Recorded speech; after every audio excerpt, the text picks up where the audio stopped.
All right, guys.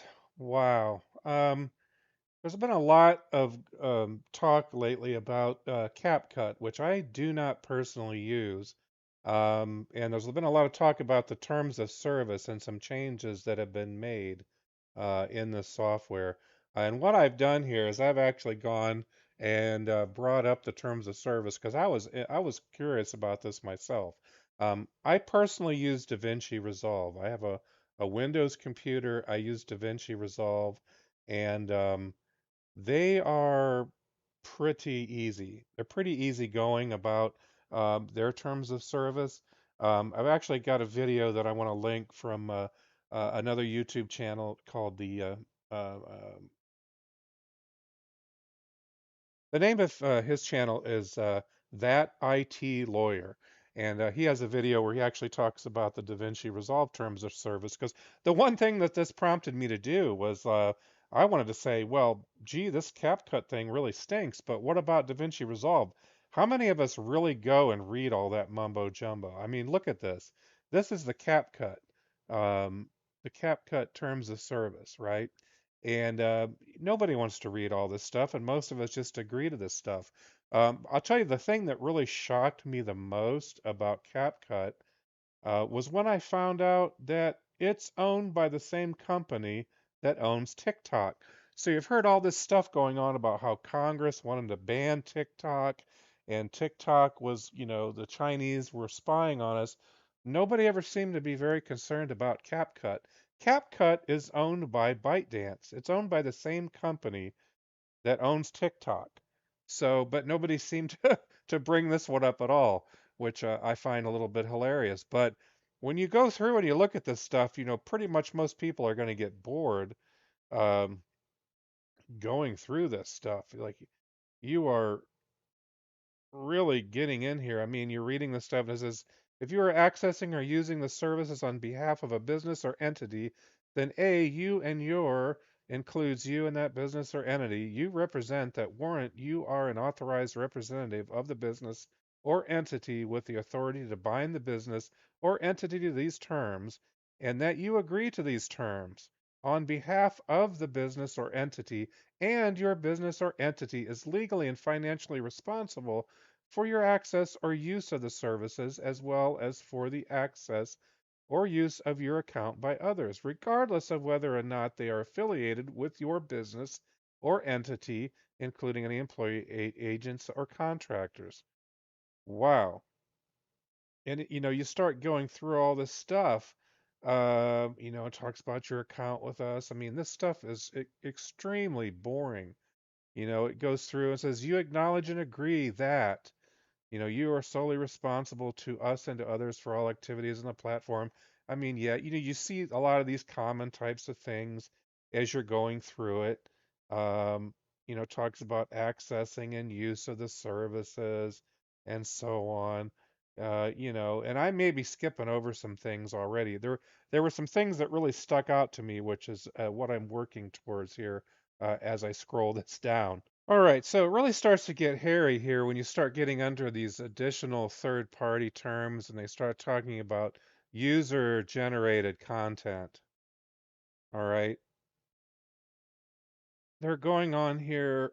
Let me find the section here. You may be able to. Okay, now it says right here. Okay, this is where it stuck out to me, and I may be overlooking a few of these things, but right in here, all user content will be considered non-confidential.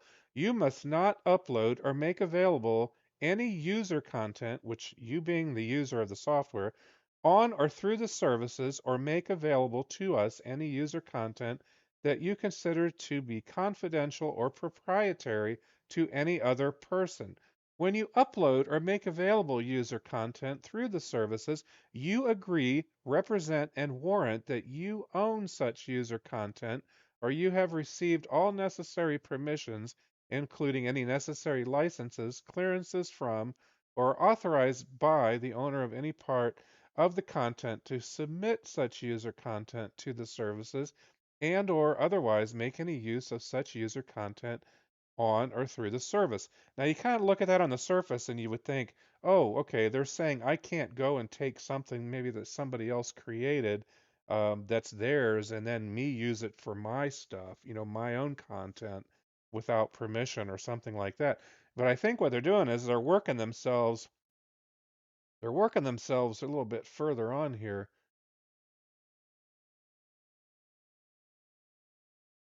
All right, and they go on here.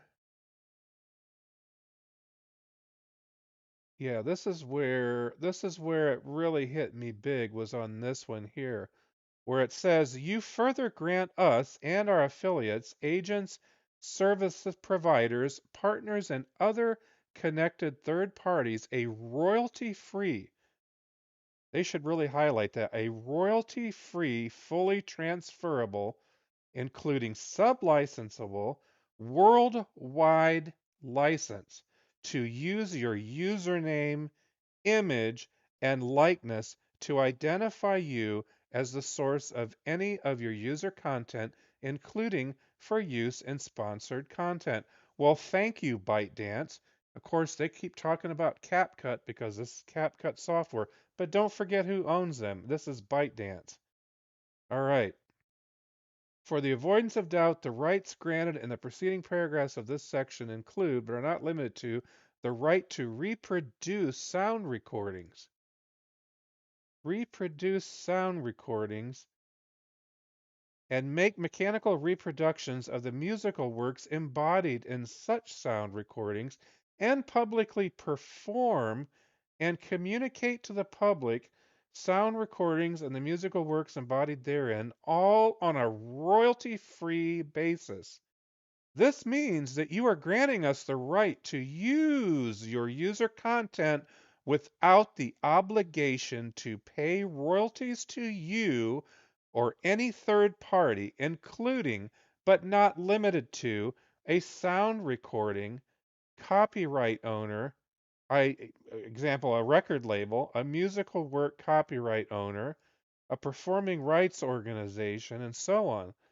I mean, this is horrible. This is the worst thing I've ever seen. Like, I mean, this is terrible. You are basically telling ByteDance and CapCut that they own you if you use their software. And I would run away from them as fast as you can. I mean, I literally hope this tanks because of these terms of service. This is horrible. And it's kind of woken me up a little bit to the software I've used, in the past. I used to use some Adobe Premiere Elements. I used to use some of their stuff, and then I didn't like the way some of their terms of service was going, and I got away from it.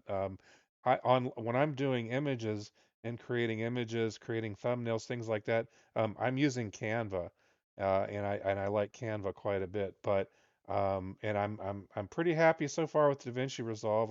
Haven't seen anything terrible in their terms of service or in their privacy policy, anything like that. But when I start reading stuff like this, it just blows my mind.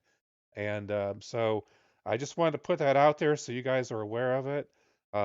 Please take a look at it. If you're using CapCut, think really hard about it, okay?